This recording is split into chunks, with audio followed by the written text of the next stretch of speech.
మరికొద్ది గంటల్లోనే నందిగామలో సామాజిక సాధికార బస్సు యాత్ర. నందిగామలో బస్సు యాత్రకు సర్వం సిద్ధం.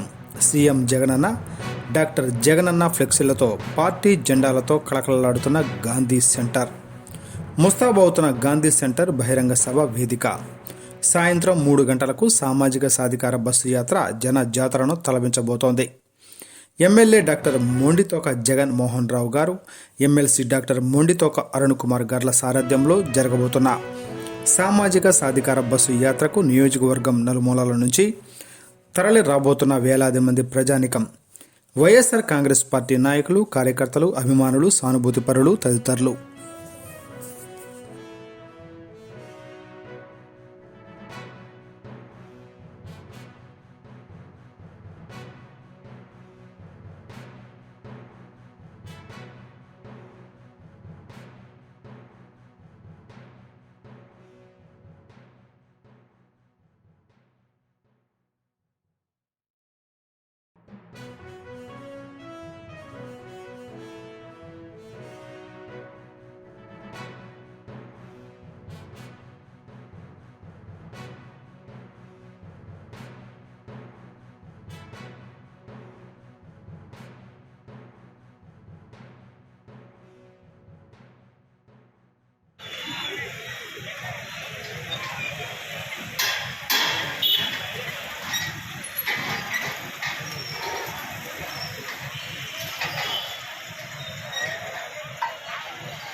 అది ఇక్కడ నుంచి ఏ బస్సు మారుగా అటు నుంచి వస్తా నేను పెట్టి